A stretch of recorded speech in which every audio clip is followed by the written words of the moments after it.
Praise the lord. ప్రభునామమునకు స్తోత్రములు కలుగునుగాక. ఈరోజు పాఠ్యాంశము, మనము పరలోక రాజ్యములో ప్రవేశించాలంటే మనము ఏ విధముగా ఉండాలో ధ్యానించుకుందాము. అపోస్తుల కార్యములు 14వ అధ్యాయము 22వ వచనములో ధ్యానించుకుందాము. విశ్వాసమందు మనము నిలకడగా ఉండి అనేక శ్రమలను అనుభవించి మనము దేవుని రాజ్యములో ప్రవేశింపవలనని మిమ్ములను హెచ్చరిస్తూ ఉన్నాను. ప్రభునామమునకు స్తోత్రములు కలుగునుగాక. దేవుని మార్గం అంటేనే శ్రమల మార్గము.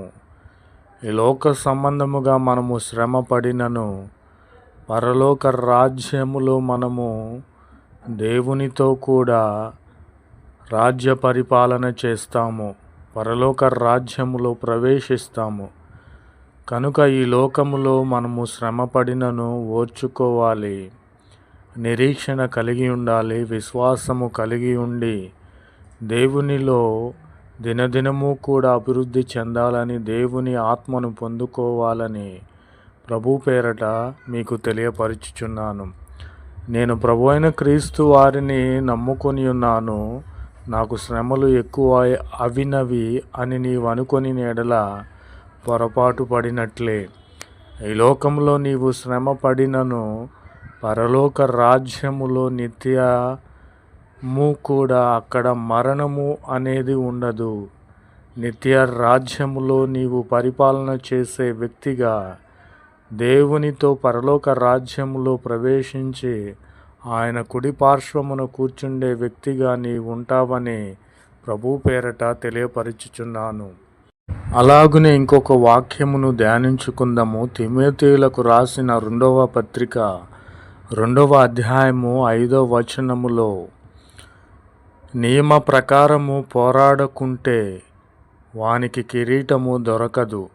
కాబట్టి నియమమేమిటంటే, నియమము పరలోక రాజ్యములో చేరాలంటే, మనకు జీవ కిరీటము దొరకాలంటే మనము ఏమి చేయాలంటే, నియమము ఉన్నది, దేవుని ఆజ్ఞలు ఉన్నవి. పాపము చేయకూడదు, వ్యభిచరించకూడదు, దూషణ మాటలు మాట్లాడకూడదు, విగ్రహారాధన చేయకూడదు, నిన్ను వలె నీ పొరుగు వారిని ప్రేమించాలి, దూషణ మాటలు మాట్లాడకూడదు, దొంగలించకూడదు, అబద్ధ మాటలు పలుకకూడదు, ధనాపేక్ష నీకుండకూడదు అని ప్రభు అయిన క్రీస్తు వారు చెప్పి ఉన్నారు. కనుక ఈ నియమములు మనము పాటించాలి.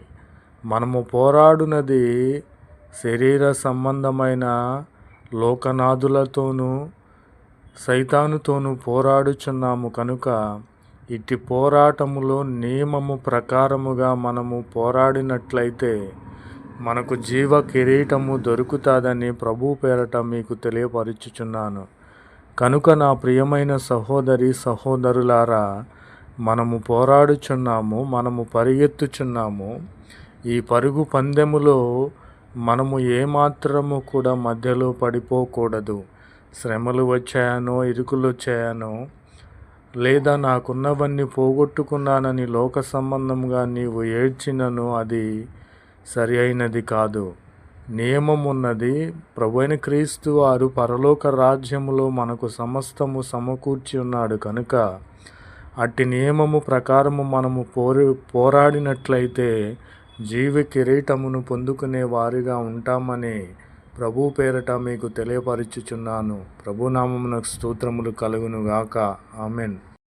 అలాగనే 1వ పేతురు 5వ అధ్యాయము 10వ వచనములో ధ్యానించుకున్నట్లయితే, మనలను ఆత్మీయంగా పరిపూర్ణులుగా స్థిరపరిచి బలపరిచి మనలను పరలోక రాజ్యమునకు తీసుకుని వెళ్ళే దేవునిగా ఉన్నాడు.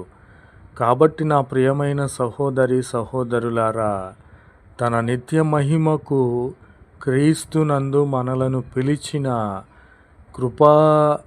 సర్వకృపానిధియగు దేవుడు కొంచెము కాలము మనము శ్రమ పడిన పిమ్మట మనలను పరిపూర్ణులుగా చేసి తనలో స్థిరపరిచి ఆత్మీయ బలమునిచ్చి పరలోక రాజ్యములోనికి మనలను ప్రవేశింపచేసే దేవునిగా ఉన్నాడు. కాబట్టి నా ప్రియమైన సహోదరి సహోదరులారా, ఆయన నిత్య మహిమలో మనము పొందుకోవాలంటే సర్వకృపానిధియగు దేవుని చెంతకు మనము చేరాలి. ఈ శ్రమలు దేవుడు మనకిచ్చే మహిమ ఎదుట ఎన్నతగినవి కాదు కనుక నా ప్రియమైన సహోదరి సహోదరులారా, శ్రమ వచ్చిందని తొలగిపోతే నీకు పరలోక రాజ్యము లేదు. శ్రమ వచ్చిందని తొలగిపోతే నీవు నరకానికి పాత్రురాలుగా ఉంటావని ప్రభు పేరట మీకు తెలియపరచుచున్నాను. కాబట్టి నా ప్రియమైన సహోదరి సహోదరులారా, ఎన్ని శ్రమలు వచ్చినను ఓర్చుకోవాలి, నిరీక్షణ కలిగి ఉండాలి, దేవునిలో విశ్వసించాలి. అలాగునే ప్రతి శ్రమను తొలగించుకునేటువంటి సర్వాంగ కవచమైనను ధరించుకోవాలి. ప్రార్థన వీరులుగా మనము సిద్ధపడాలి. జీవ కిరీటమును మనము పొందుకోవాలి. నిత్య మహిమలో మనము ప్రవేశించాలంటే ఇటు శ్రమలను త్రోసివేసి, ఆ శ్రమలు ప్రభువు నాకు ఇచ్చే మహిమ ఎదుట ఎన్నతగినవి కాదు అని ఎంచుకొని దేవుని రాజ్యములో, పరలోక రాజ్యములో ప్రవేశించే వారిగా, నిత్యము పరలోక రాజ్యములో ఆనందమును సంతోషమును పొందుకునే వారిగా మనము ఉండాలని ప్రభు పేరట మిమ్ములను హెచ్చరిస్తూ ఉన్నాను. ప్రభునామమునకు స్తోత్రములు కలుగునుగాక. ఆమెన్.